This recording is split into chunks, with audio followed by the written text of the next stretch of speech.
प्रिय विद्यार्थियों, आज की ऑनलाइन कक्षा में आप सबका स्वागत है। आज हम स्वातंत्र्योत्तर हिंदी नाटक में मोहन राकेश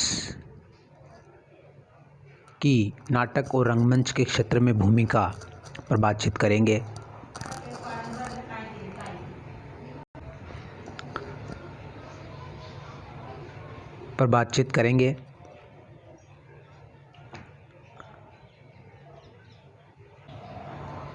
क्योंकि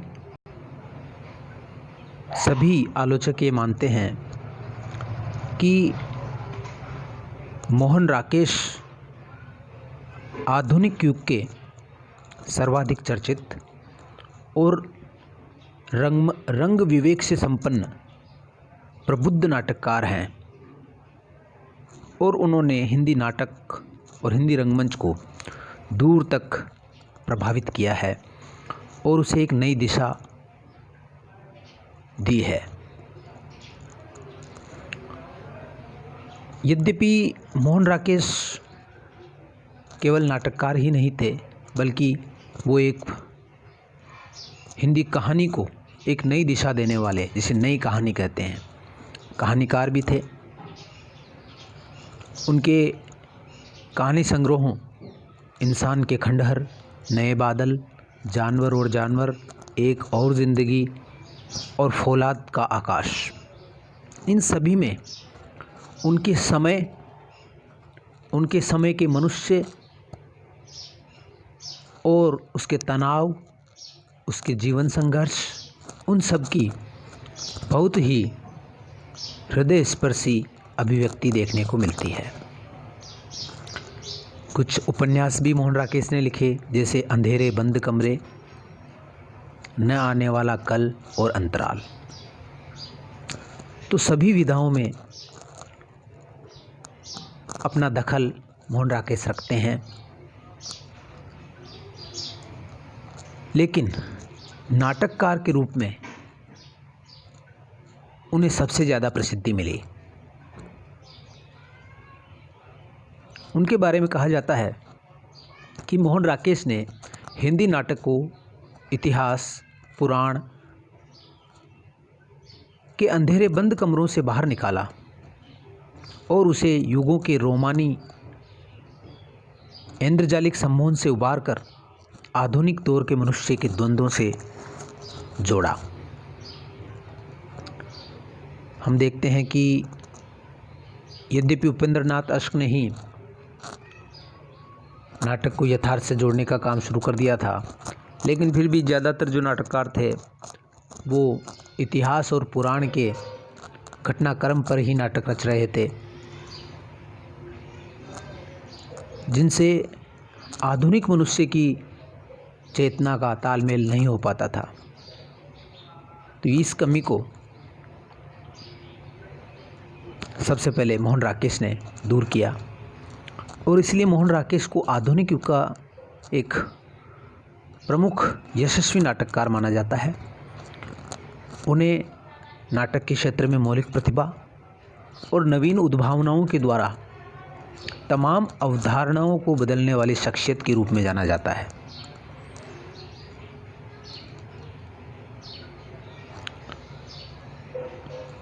उन पर गोविंद चातक ने एक पुस्तक लिखी है जिसका नाम है आधुनिक हिंदी नाटक का मसीहा मोहन राकेश। उसमें वो लिखते हैं, गोविंद चातक लिखते हैं कि मोहन राकेश ने प्राच्य और पाश्चात्य नाट्य सिद्धांतों और शिल्पों के संधि स्थल पर अपने लेखक को टिकाया और विश्वसनीयता की तलाश में उसे नया तेवर और नई निष्ठा प्रदान की।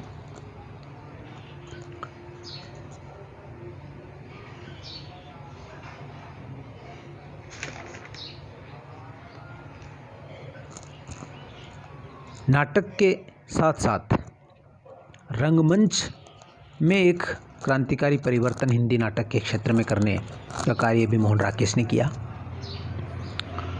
नाटक लिखे तो खूब जाते थे, लेकिन वो रंगमंच पर उतने सफल नहीं हो पाते थे। तो इस कमी की विशेष पड़ताल करके मोहन राकेश ने अपने नाटकों को इस तरह से लिखा कि वो न केवल आधुनिक मनुष्य की चिंताओं, उसकी समस्याओं, उसके द्वंद्वों से जुड़ सके, साथ ही रंगमंच पर वो सफलतापूर्वक प्रस्तुत भी किए जा सकें।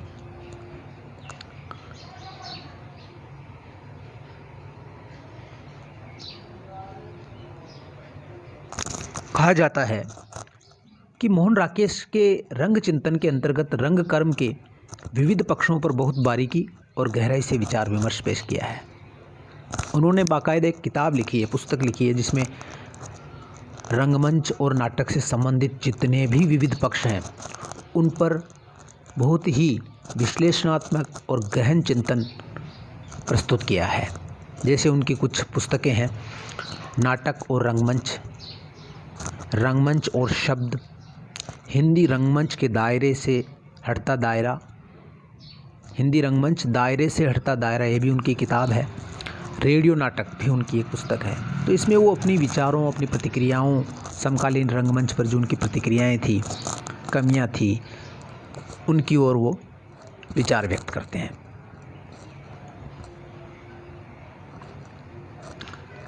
एक खास बात ये थी कि मोहन राकेश के जितने भी नाटक हैं, चाहे वो आषाढ़ का एक दिन हो, लहरों के राजहंस हो या आधे अधूरे हो,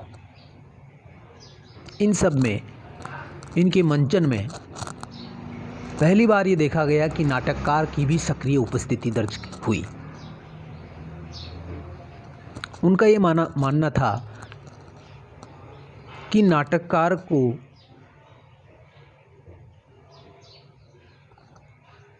मंचीकरण की प्रक्रिया में शामिल किया जाना चाहिए। उनका नाटक लहरों के राजहंस का जब मंचन हुआ तो उससे पहले उन्होंने नाटक के निर्देशक श्यामानंद जालान से बहुत बहस और मुबाहिसा किया और उस नाटक का पुनर्लेखन किया। तब जाकर के लहरों के राजहंस अपने समय का सबसे ज़्यादा मंचित होने वाला नाटक बन सका। उनका ये मानना था कि मंचीकरण की प्रक्रिया में प्रायः निर्देशक नाटककार की मूल कृति या पांडुलिपि की जो मनमानी सर्जरी करते हैं या शल्य क्रिया करते हैं, उससे नाटक की आत्मा मारी जाती है। तो इसके लिए नाटककार को मंचन की प्रक्रिया से जुड़ना चाहिए।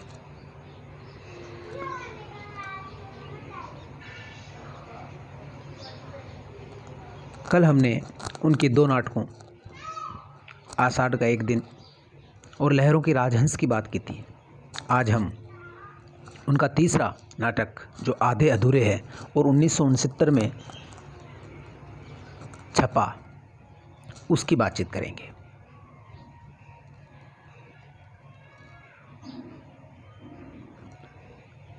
डॉक्टर बच्चन सिंह लिखते हैं, आधे अधूरे मोहन राकेश की विकास यात्रा की उन्नत होती हुई मंजिल का सूचक है। आधे अधूरे में इतिहास के आधार को छोड़कर समाज की विसंगतियों से सीधे जूझने का प्रयास है। मोहन राकेश भी ये मानते थे कि उनके लिए साहित्य क्या है। मोहन राकेश लिखते थे कि मेरे लिए अनुभूति का सीधा संबंध मेरे यथार्थ से है। वो यथार्थ से कट करके कोई रचना नहीं लिखते थे। उन्होंने लिखा है कि मेरे लिए अनुभूति का सीधा संबंध मेरे यथार्थ से है और यथार्थ है मेरा समय और परिवेश। व्यक्ति से परिवार, परिवार से राष्ट्र और राष्ट्र से मानव समाज तक पूरा परिवेश अनुभूति से जुड़ा हुआ है। इनमें से एक से कटकर शेष से जुड़ा नहीं रह सकता। अपने पास के संदर्भों से आँख हटाकर दूर के संदर्भों में जी नहीं सकता। यह अवधारणा लेखन की मोहन राकेश की थी। इससे पूर्व नाटककारों ने इतिहास में अपनी प्रतिभा दिखाई, लेकिन वो नाटक वर्तमान मनुष्य की चिंताओं से नहीं जुड़ सके। मोहन राकेश के नाटक आषाढ़ का एक दिन और लहरों के राजहंस यद्यपि इतिहास पर आधारित है, लेकिन वो पूरी तरह से आधुनिक तनाव और आधुनिक संघर्षों से जुड़ जाते हैं।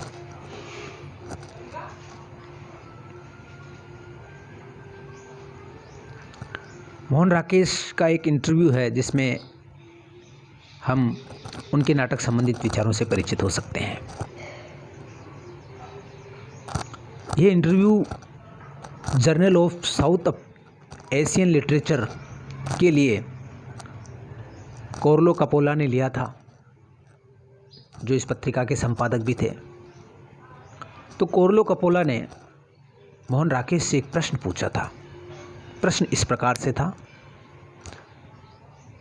हिंदी के अधिकांश नाटककार नाटक लिखने के लिए ऐतिहासिक या अर्ध ऐतिहासिक विषयों का सहारा क्यों लेते हैं? क्या ये एक प्रकार का प्रतिक्रियावाद है? क्या आप ये महसूस करते हैं कि हिंदी लेखन अभी भी जयशंकर प्रसाद के पुनरुत्थानवाद से जुड़ा हुआ है? कल हमने एक प्रश्न का सामना किया था कि मोहन राकेश के नाटक क्यों पुराने होते हुए भी आधुनिक नज़र आते हैं।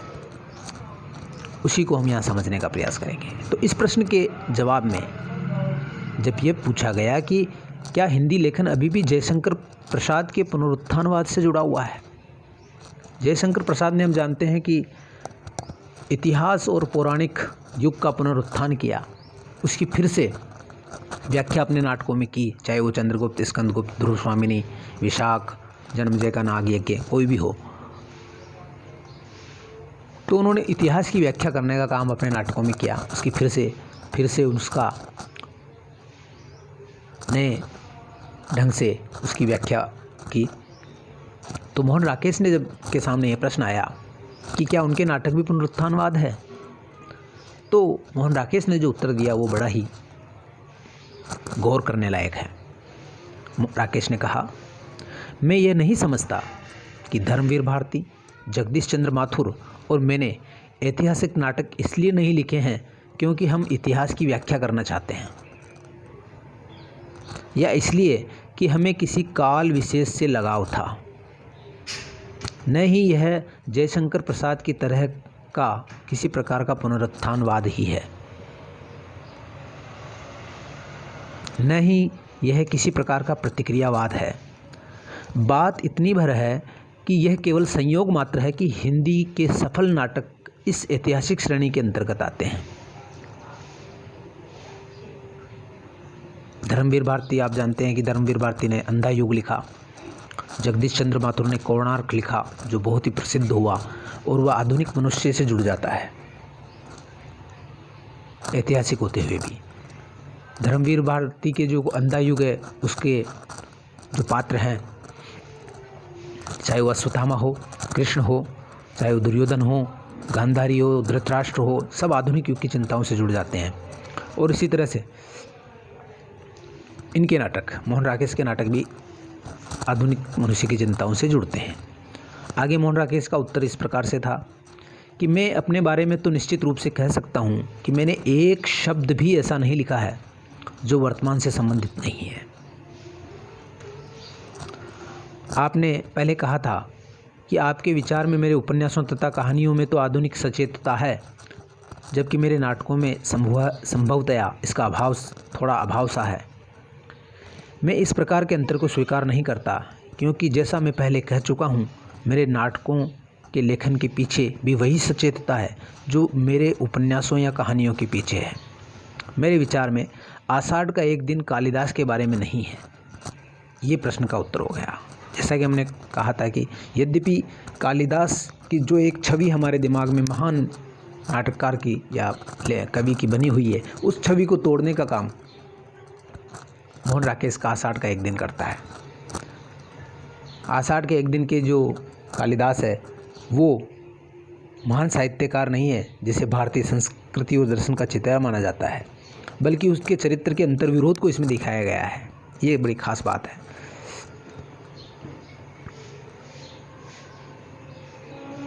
इसमें अधिकांश कल्पना है, हालांकि मैंने सांस्कृतिक तथ्यों को नज़रअंदाज नहीं किया है और मैंने एक उस शोध का उपयोग किया है जिसे मेरे ख्याल से शायद अस्वीकृत कर दिया गया है, लेकिन ये विशिष्ट शोध मेरे उस विचार के अनुकूल था जिसके द्वारा मैंने कालिदास को कश्मीर का प्रशासक दर्शाया है।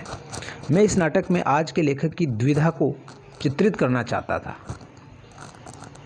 कहने का मतलब ये हुआ कि आषाढ़ का एक दिन का जो कालिदास है वो आज का एक लेखक है। आज का लेखक की जो दुविधा है, संघर्ष है, अंतर संघर्ष है, एक तरफ राज सत्ता, दूसरी तरफ रचना कर्म, उसके बीच का जो द्वंद्व है उसको कालिदास के माध्यम से बताया गया है।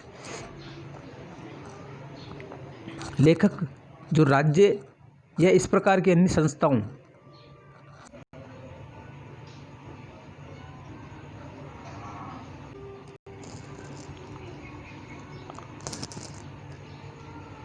मोहन राकेश के जो पूर्व के नाटक हैं आषाढ़ का एक दिन और लहरों के राजहंस, वो इतिहास पे आधारित है और इतिहास के माध्यम से वो वर्तमान मनुष्य की बात करते हैं। यहाँ हम उनके एक इंटरव्यू को लेते हैं और समझने का प्रयास करते हैं कि उन्होंने क्यों कालिदास को एक पात्र के रूप में लिया और किस तरह से कालिदास आधुनिक युग से जुड़ जाता है, क्यों उन्होंने लहरों के राजहंस में नंद, बुद्ध और सुंदरी को लिया और ये तीनों ही आज के मनुष्य की दुविधा से किस प्रकार से जुड़ते हैं। तो ये जो इंटरव्यू लिया था उनका, वो journal of south Asian literature के संपादक कोर्लो कपोला ने लिया था और उन्होंने एक प्रश्न पूछा था जो उस समय की जो नाटक और रंगमंच की स्थितियाँ थी उस पर आधारित था। उन्होंने पूछा था कि हिंदी के अधिकांश नाटककार नाटक लिखने के लिए ऐतिहासिक या अर्ध ऐतिहासिक विषयों का सहारा क्यों लेते हैं? क्या ये एक प्रकार का प्रतिक्रियावाद है?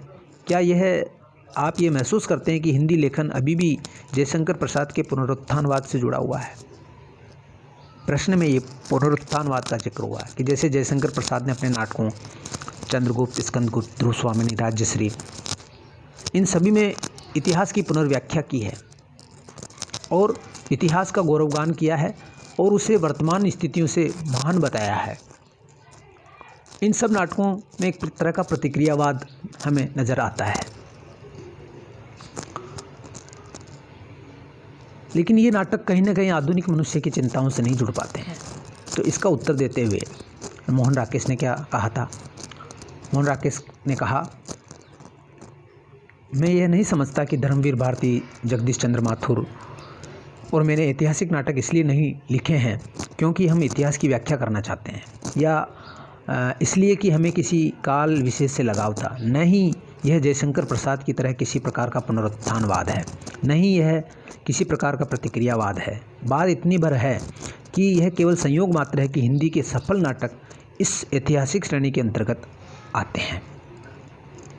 हम जानते हैं कि धर्मवीर भारती ने अंधा युग लिखा, जगदीश चंद्र माथुर ने कोणार्क लिखा और इन्होंने लहरों के राजहंस और आषाढ़ का एक दिन लिखे। तो ये सभी नाटक न तो इतिहास की व्याख्या है, न कोई पौराणिक या ऐतिहासिक काल के प्रति लगाव है और न ही किसी प्रकार का पुनरुत्थानवाद है, बल्कि ये सभी नाटक आधुनिक मनुष्य से जुड़ जाते हैं। चाहे वो धर्मवीर भारती के अंधा युग का अश्वत्थामा हो, चाहे दुर्योधन हो, गांधारी हो, कृष्ण हो, धृतराष्ट्र हो, ये सभी आधुनिक युग से किसी न युधिष्ठिर हो, ये सभी किसी न किसी रूप से आधुनिक मनुष्य से जुड़ते हैं, आधुनिक समाज की चिंताओं से जुड़ते हैं। इसी तरह जगदीश चंद्र माथुर का कोणार्क है जो अपनी ही रचना को ध्वंस कर देता है,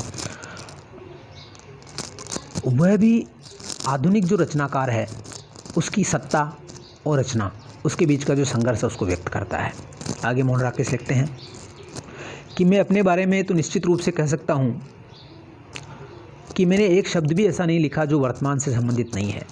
आपने पहले कहा था कि आपके विचार से मेरे उपन्यासों तथा कहानियों में तो आधुनिक सचेतता है, जबकि मेरे नाटकों में संभवतया इसका थोड़ा सा अभाव।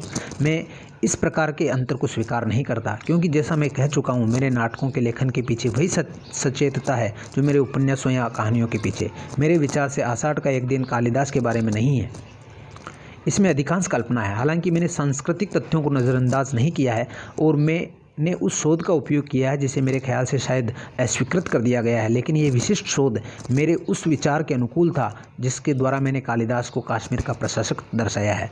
मैं इस नाटक में आज के लेखक की द्विधा को चित्रित करना चाहता था। लेखक जो राज्य या इस प्रकार की अन्य संस्थाओं द्वारा प्रस्तावित लोभ के प्रति आकर्षित होता है, जैसे कालिदास हो गए थे और उन्होंने कश्मीर का प्रशासक बनना स्वीकार कर लिया था, और मल्लिका और अपने गांव से वो कट गए थे, अपनी जड़ों से कट गए थे। दूसरी ओर कहीं अपने प्रति प्रतिबद्ध भी होता है, और इसके लिए बेचारे कालिदास को बेकार ही नाटक में खींच कर ले आया गया, और मैंने अधिकार क्षेत्र के लिए उनके ऊंचे स्थान से उन्हें थोड़ा गिरा भी दिया। लेकिन नाटक समकालीन मानस के बारे में है, जो अधिकार प्राप्त करने के लिए नाटककार कालिदास गांव से और मल्लिका जो उसकी प्रेरणा थे उससे कट करके दूर चले जाते हैं। तो वही आज की है कि लेखक एक तरफ सांसारिक संसाधन जुटाने की कोशिश करता है, दूसरी तरफ अपने रचनात्मक ईमानदारी का भी प्रयास करता है। तो ये जो दुविधा है उसको कालिदास प्रकट करता है। इसी तरह लहरों के राजहंस के बारे में उन्होंने लिखा है कि मेरा दूसरा नाटक लहरों के राजहंस भी इसी दुविधा को प्रदर्शित करता है। मनुष्य उन सब कुछ की ओर आकर्षित होता है जिसे आनंद कहते हैं, और साथ ही ऐसी किसी चीज़ की ओर भी समान रूप से आकर्षित होता है जिसे स्पष्ट प्रतीकों में प्रकट नहीं किया जा सकता, फिर भी वह उसे तनाव की स्थिति में ले जाने के लिए उतनी ही प्रभावी है, और हम इसे उसकी तलाश करते हैं, आत्मा की तलाश। एक तरफ आनंद, दूसरी तरफ आत्मा की तलाश। इन दोनों के बीच में मनुष्य खिंचता रहता है। आज की दुनिया में हम अपने भीतर अधिकाधिक विभाजित होते जा रहे हैं। इन दोनों तलाशों ने, एक तरफ आनंद की तलाश, दूसरी तरफ खुद की तलाश, ये दोनों तलाशें आदमी को विभाजित कर रही है, अपने अपने ध्रुव में खींच रही है, क्योंकि प्रत्येक आदमी कहीं ना कहीं बुद्ध होता जा रहा है। अर्थात उसकी अंदरूनी तलाश किसी चुने हुए व्यक्ति या मन की किसी तरंग तक सीमित नहीं है कि वह किसी दिन संसार को त्याग कर प्रकाश की खोज में निकल पड़ता है, और हम में से प्रत्येक के भीतर एक कीड़ा यानी इस तलाश की इच्छा मौजूद है। यहाँ पर भी हम देखते हैं कि नंद जो है वो केवल बुद्ध का ही अनुसरण नहीं करते हैं, बल्कि अपने खुद का मार्ग खोजने की वो कोशिश करते हैं।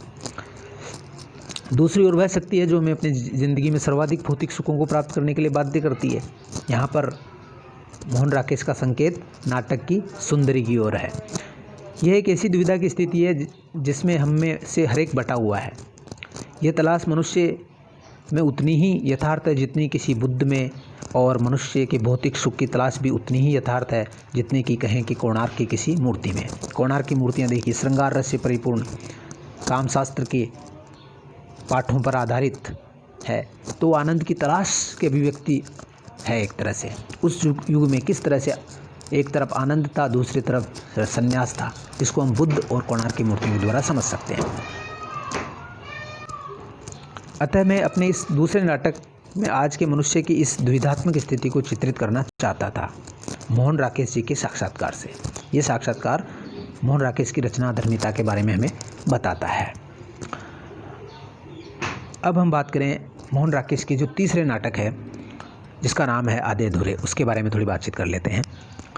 तो आधे अधूरे जो नाटक है वो वैवाहिक जीवन की मध्य वर्गीय विडंबनाओं के कारण परिवार का प्रत्येक व्यक्ति आधा आधा रहकर अपने अपने ढंग का संतरास भोगता है। यह आधे अधूरे की विशेषता है। आधे अधूरे में कई सारे पात्र हैं जैसे, और यह खास बात यह है कि नाटककार ने आधे अधूरे नाटक में पात्रों को जो संबोधित, जो उनका जो नामकरण किया वो इस प्रकार से किया है। काले सूट वाला आदमी, उनको कोई नाम नहीं दिया है, कोई संज्ञा वाला नाम नहीं दिया है, बल्कि उन्हें एक सर्वनाम के रूप में रखा है। जैसे काले सूट वाला आदमी, पुरुष 1, पुरुष 2, पुरुष 3, पुरुष 4, इसी तरह लड़की, बड़ी लड़की, छोटी लड़की, लड़का, ये सब आधे अधूरे के पात्र हैं। और इसमें जो इसकी जो नायिका, इस नायिका तो नहीं कह सकते, पर इसमें जो स्त्री पात्र है,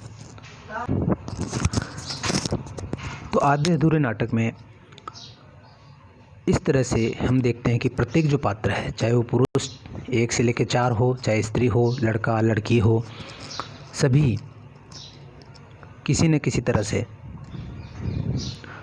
आधे अधूरे हैं, जो आधुनिक मनुष्य की विडंबना है। नाटककार ने संत्रास के मूल कारणों की खोज की है कि उनके संत्रास का मूल कारण क्या है। सबके अपने अपने डर हैं। पुरुष एक महेंद्रनाथ जिंदगी से अपनी लड़ाई हार चुकने की छटपटाहट लिए हुए है। पुरुष दो अपने आप में संतुष्ट है फिर भी आशंकित है, सिंघानिया। पुरुष तीन अपनी सुविधा के लिए जीवन जीने का हाव भाव दिखाता है। और पुरुष चार चेहरे पर बुजुर्ग होने का एहसास लिए हुए है। स्त्री सावित्री उम्र 40 को छूती है, चेहरे पर यौवन की चमक है और चाह फिर भी बची हुई है। इस तरह से ये पात्र में उसमें नज़र आते हैं। और जो बड़ी लड़की है वो अपनी माँ की ही छवि लिए हुए है। छोटी लड़की क्योंकि किशोरावस्था में है तो उसमें एक अलग तरह का विद्रोह हमें दिखाई देता है। और जो लड़का है वह ऐसी पारिवारिक जो स्थितियां हैं, परिवार में होने वाले आए दिन झगड़े बहसें, उनके कारण से उसके व्यक्तित्व का अलग ही रंग से निर्माण होता है। परिवार की इस समस्या का कारण, इस विडंबना का कारण आर्थिक और मनोवैज्ञानिक दोनों प्रकार से ये विडंबना घटित होती है।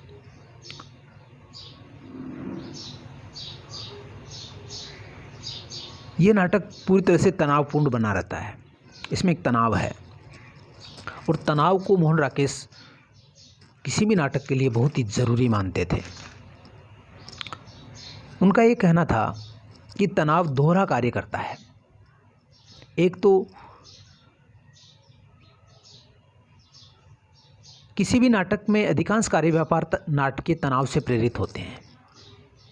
नाटकीय तनाव एक और नाट्य रचना को गहराई प्रदान करता है और दूसरी ओर दर्शकों के ध्यान को भी बांधे रखता है। आधे अधूरे में हम देखते हैं कि जो नाटक है उसके शब्द बड़े मार्मिक हैं और शब्द में एक तरह की ध्वनि है जो अपने तनाव को व्यक्त करती है। जैसे कि स्त्री कहती है घर की सफाई करते समय अपने पति से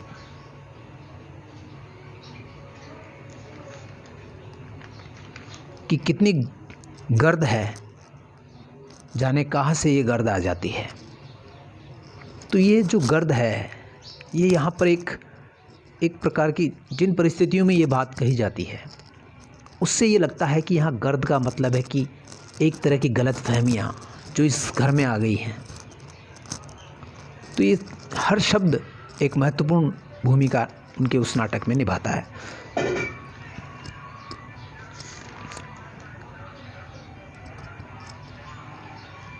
इसी तरह से इस नाटक में जो ये जो सब तनाव है, नाटकीय तनाव है, वो सर्वाधिक है। और इस नाटक की सबसे खास बात है कि इसमें भावुकता का बिल्कुल अभाव है, या जो कल्पनाशीलता, ये जो भावुकता है, रोमांटिक भाव है, उसको ये नाटक छूता भी नहीं है। इसमें एक ऐसा आंतरिक तनाव है पात्रों के संबंधों में कि जो देखने वाला दर्शक है वो एक तान बना रहता है, पूरे नाटक में उसका ध्यान बंधा रहता है। इसकी भाषा और कथोपकथन में अद्भुत संयम है जो यथार्थ को नाटकीय ढंग से वहन करने में पूर्ण समर्थ है। जैसे एक संवाद का उदाहरण देखिए। स्त्री पुरुष एक से कहती है जो बहुत कुछ उसके व्यक्तित्व का पता भी उस कथन से चल जाता है। वो कहती है तुम्हारे लिए तो पता नहीं क्या क्या करेगा वह, ज़िंदगी में पहले ही बहुत कुछ कम नहीं किया है। यहाँ पर महेंद्रनाथ के बारे में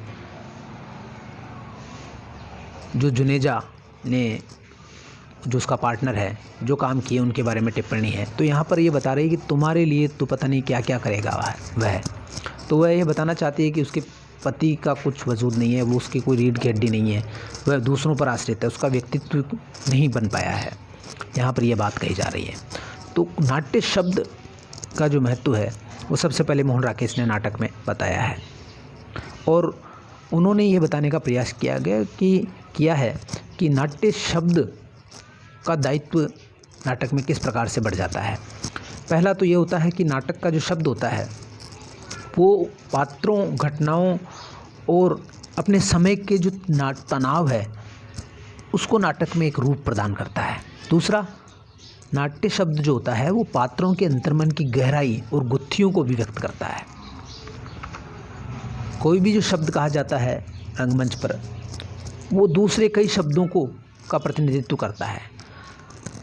रंगमंच पर कहा जाने वाला शब्द एक तरह से संकेतों में बात करता है, संकेतित करता है, व्यंग्य करता है, उसमें व्यंग्य से परिपूर्ण सबसे ज़्यादा व्यंग्य होता है। इसलिए शास्त्रों में कहा गया है कि काव्यसु नाट्यम रम्यम, नाट्य से बढ़कर के कोई काव्य नहीं है, सबसे मनोहारी जो काव्य होता है वो नाटक ही होता है।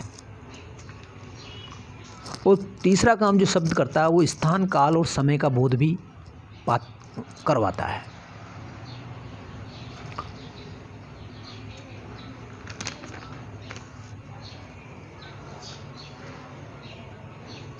तो इस तरह से हम देखते हैं कि आधे अधूरे नाटक में ये शब्द की जो तनावपूर्ण स्थिति है वो बहुत महत्वपूर्ण है।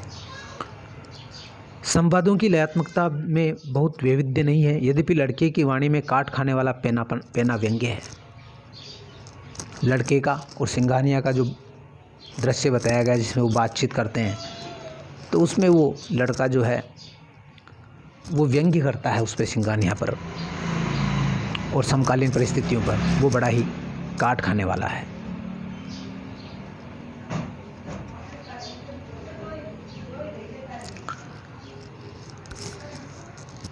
तो इस प्रकार से हम देखते हैं कि मोहन राकेश ने अपने रंग चिंतन के द्वारा सफल और अभिनय नाटक लिखे जो आज भी अभिनीत किए जाते हैं।